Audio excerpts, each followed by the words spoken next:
Dan ini sesungguhnya menakutkan bagi partai-partai politik lain ketika Surya Dharma Ali kemudian masuk di penjara, kemudian P3 pecah.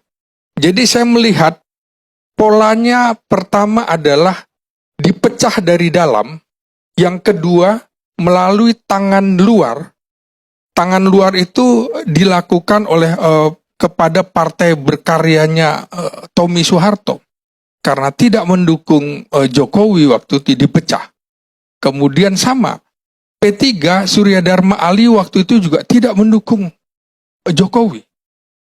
Nah, kemudian pola yang ketiga adalah melalui orang dalam dan orang luar, kombinasi itu. Dan itu dilakukan terhadap Demokrat.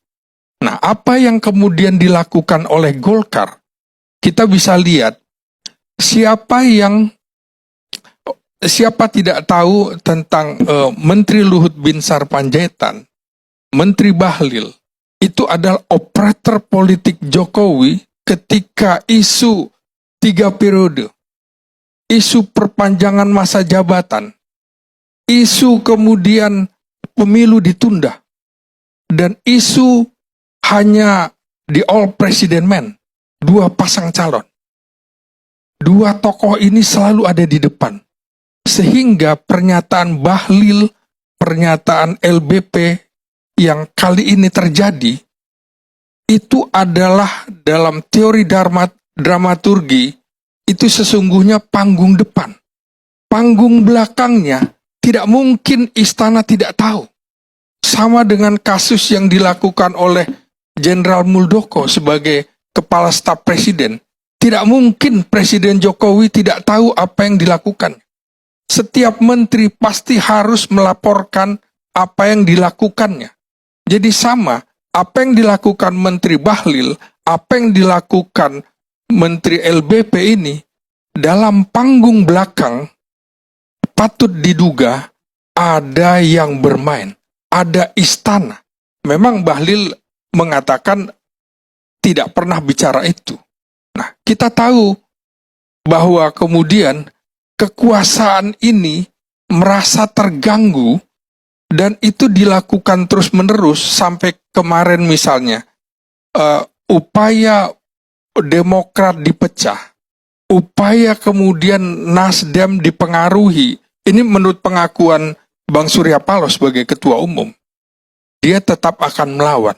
Maka kemudian bagaimana dengan Partai Golkar? Kita tahu PDIP terkenal dengan istilah Partai Wong Cilik. Saya melihat Golkar ini adalah Partai Wong besar. Partai Wong gede. Jadi punya modal besar. Saya kira ini akan dilawan. Golkar akan melawan. Seperti tadi saya katakan, awalnya adalah Erlangga adalah anak manis.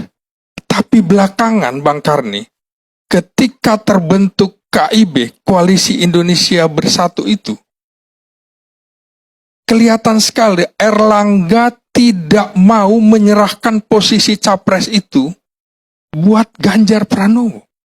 Padahal ini adalah koalisi yang diciptakan untuk Ganjar Pranowo apabila tidak dipinang oleh PDIP.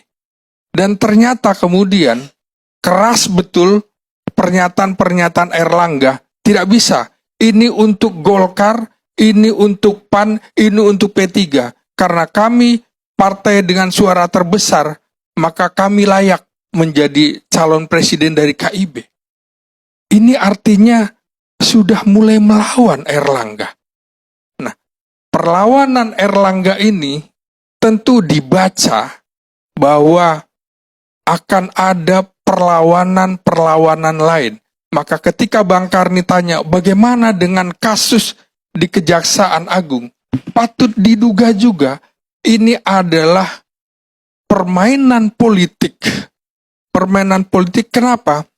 Karena kita tahu sebenarnya 5 tersangka itu yang nyata-nyata hubungannya adalah dengan Menteri Perdagangan. Menteri Perdagangan Lutfi waktu itu. Dan dia tidak jadi tersangka. Jadi kenapa kemudian Erlangga di posisi Menko Perekonomian yang kemudian diobok-obok dalam pengertian di Kejaksaan Agung, maka ini menjadi tanda tanya. Dan dari awal memang KIB itu dipimpin oleh orang-orang yang diduga bermasalah. Misalnya juga Zulkifli Hasan, kita tahu kasus-kasus ketika dia menjadi Menteri Kehutanan pelan-pelan dimunculkan. Begitu juga dengan P3. P3 kan sudah tahu dalam waktu singkat sudah begitu cepatnya terjadi pergantian kepemimpinan di P3. Suharso Mano Arfa dikudeta lewat jalan yang tidak masuk akal. Dan kemudian juga patut diduga ini kok rangkaiannya banyak sekali.